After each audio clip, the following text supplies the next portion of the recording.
Welcome to Business Innovators Radio, featuring industry influencers and trendsetters sharing proven strategies to help you build a better life right now. Hello, everybody. Today I'm interviewing Barbara O'Neill, principal of O'Neill Consulting in Dallas, Texas. She serves clients from Dallas to Houston and all places in between. And Barbara is an experienced management consultant and business executive specializing in alignment of strategies and people. She's built her firm on the wisdom and knowledge gained from a distinguished career in business, education, and government. Barbara is passionate about helping companies succeed, and she believes people are the real strength of any organization, and this belief has her led to a focus on coaching. Welcome, Barbara. Well, welcome to you, too. I'm glad to be part of this program. All right. What led you into the human resource and organizational development field? Did you know that it was something you wanted to do, or did it just stumble into it? Well, I like your use of the word stumble because that's exactly what happened to me. I did stumble into it, but fortunately I didn't trip and didn't fall, and I landed on my feet on a new career path.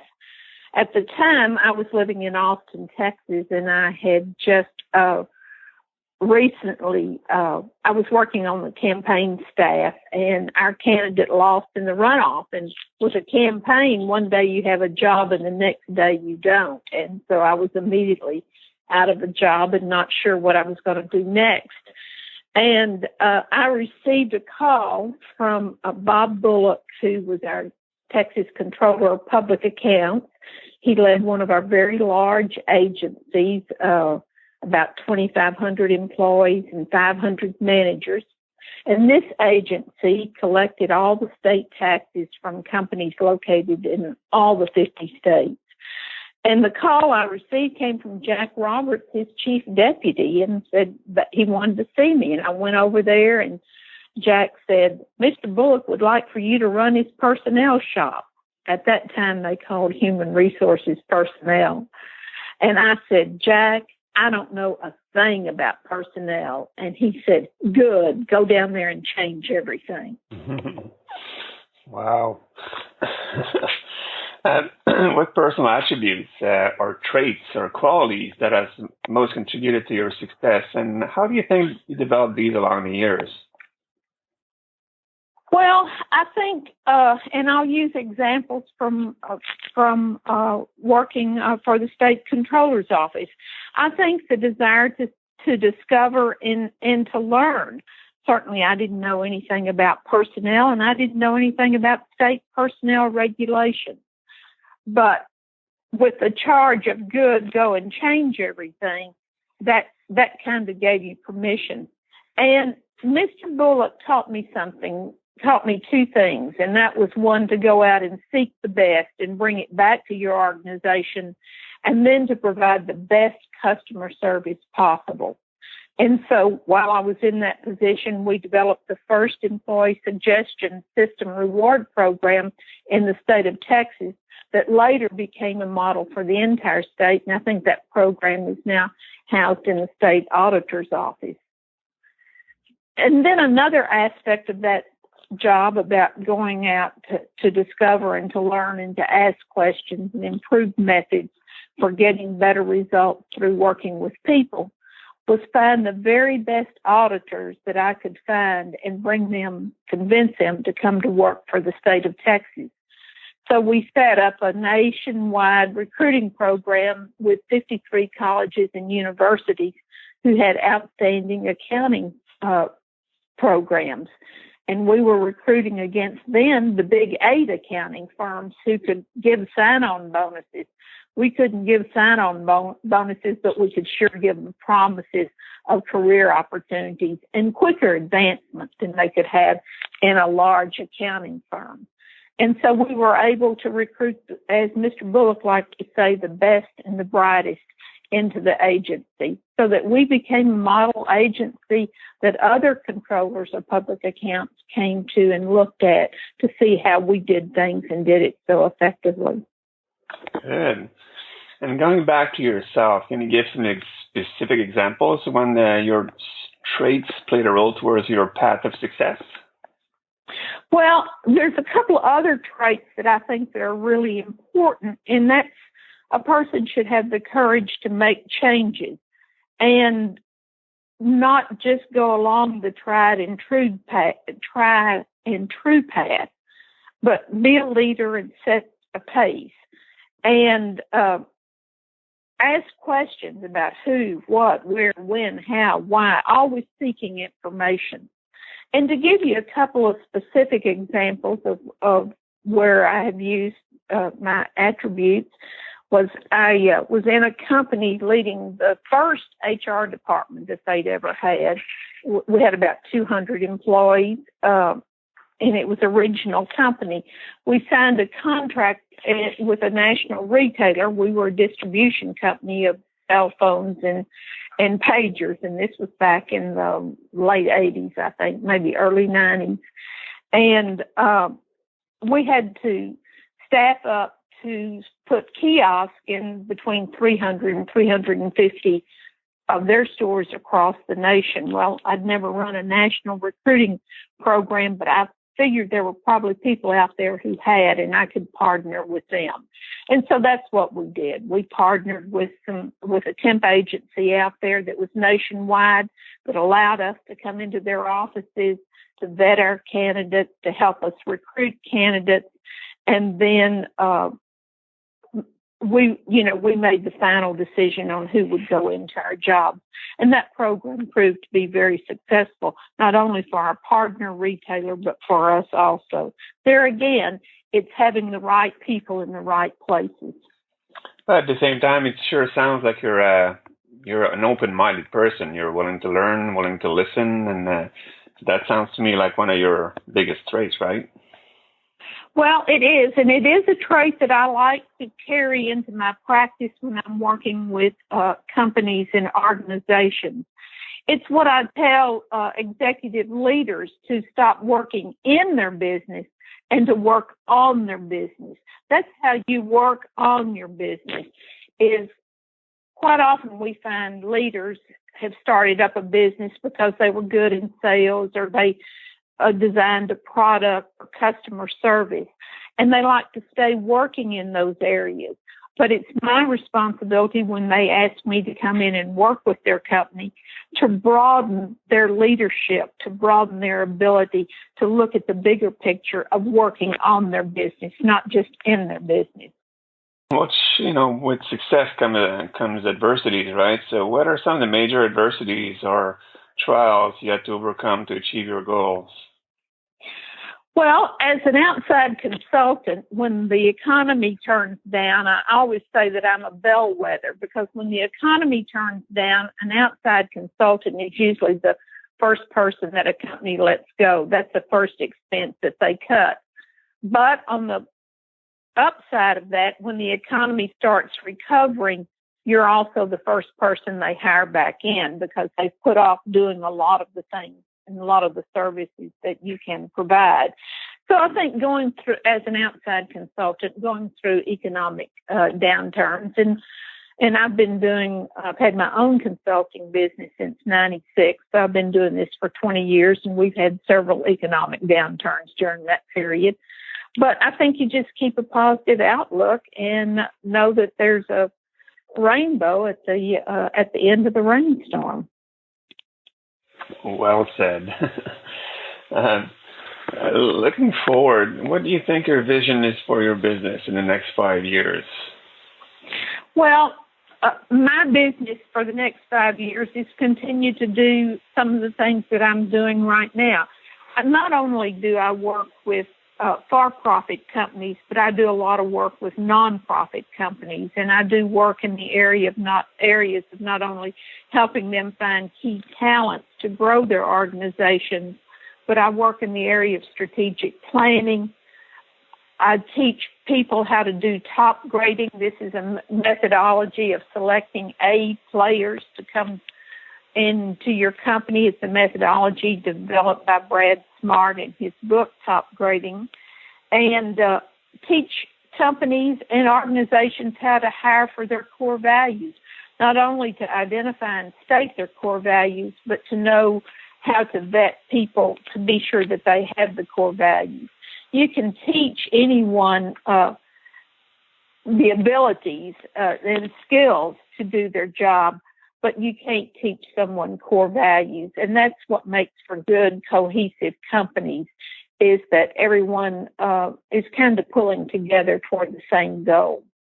So I like working, as I said, with nonprofits as well as for-profit companies in all aspects of human resources. So I expect to continue to do what I'm doing in the future. Good. And obviously, with all these years of experience, you know, nothing ever goes as planned, right? It's always never. So I always like these questions about what are you planning to do in the next 5 years? I don't even know in the next 5 minutes, let alone 5 years. But joking apart, I mean, what keeps you going? You know, whenever you hit these obstacles, what do you rely on to keep going? Well, I think you have to reach down inside yourself. The business that I'm in is working with people, and that requires a lot of energy, and it drains you off. So I have to be sure that I recharge and that I pull away and that I'm always ready and able to give of myself and my talents and my abilities to my clients and customers as they're needed. So I have to be sure that I'm in a good mental, emotional, and physical state. So that's what I do for myself. Very good advice. You know, it's like in the airplane, right? You're supposed to give yourself the oxygen mask before you give anybody else, right? You got to take care of yourself first. That's good. So that's absolutely right. You certainly have to do that. Yeah, well, that's good.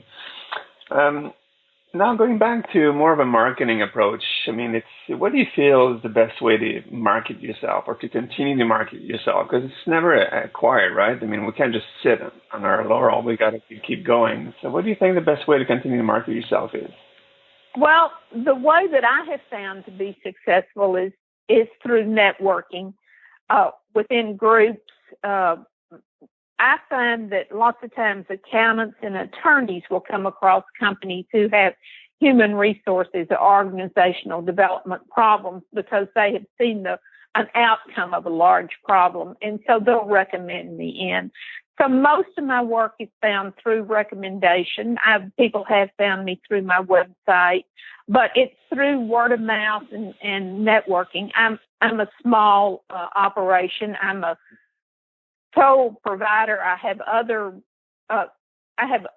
talents that work with me. They're listed on my other consultants that work with me as clients need, but I'm the primary person that provides the services to my clients, and I like it that way. I like to work closely with my clients and work directly with management teams and leadership teams.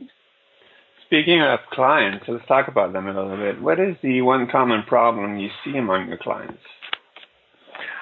Well, the common problem that I see is knowing what an A player looks like for your company and hiring to that A player, having a discipline around your recruiting and hiring and then bringing them in and training and developing those people, having a plan, having a system. And then the other thing that I see is that companies they like putting out fires or stopping fires from starting. Well, that juices up your energy and feels like you're really accomplishing something, but you're not really accomplishing as much as you could if you sit down and do a strategic plan for the next 18 to 24 months. If you do some team building, for instance, there's a book out by Peter Lencioni called The 5 Dysfunctions of a Team, and it's a fable, but he has a training program that goes with that, and I deliver that training program to a lot of leadership teams to help them be more cohesive, to build trust, to know how to handle conflict, to have accountability, and then to be responsible for the results. I find that company leadership teams don't really know how to operate as a team. And we know that the best sports teams are those who have a common goal. Everyone has an assignment, they have a skill, and they know where the goal is. And companies, I think, sometimes are a little derelict in being disciplined about that. Synergy is important, so very good. Yes, Very, very important. What are some common misconceptions your clients have about making changes? Because making changes is the toughest thing a human being can do, right? So. Well, it really is, and change is scary, and I think lots of times they're fearful about it. And Nelson Mandela had a poem that he wrote, and I think this kind of sums it up in how leadership feels about the fear of going into change. He said, "Our deepest fear is not that we are inadequate. Our deepest fear is that we are powerful beyond our measure." And it ends with, "As we are liberated from our own fear, our presence automatically liberates others." And I just find leaders in companies sometimes are afraid it's going to grow beyond what they can manage. Well, it won't, because it's going to grow gradually. It's not going to grow. Your company won't necessarily explode overnight. But if you have a strategic plan, you have a way that you're going to recruit and hire talent in, you have a compensation system in place, you're diligent about writing job descriptions, you know what people are going to do, then you can do that growth in a planful way. And all of a sudden you'll wake up one morning and it will be something huge, but it's something that grew to that way, and it wasn't chaotic. It doesn't have to be chaotic.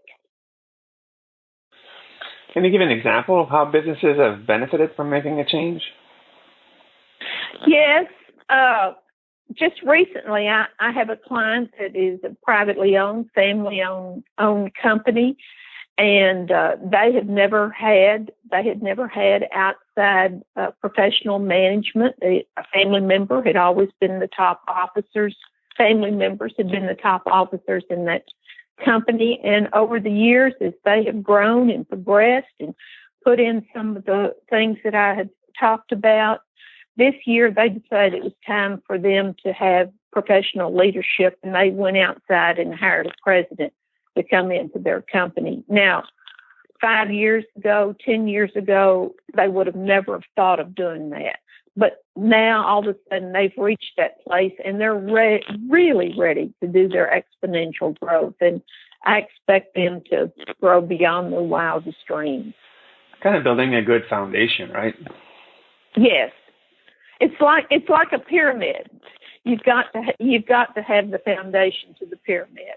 Mm-hmm. And so many businesses are working on a wire type thing. It's just they can fall off any time if they don't think about building that foundation for whatever reason, right? It's just sometimes good reasons, sometimes bad reasons.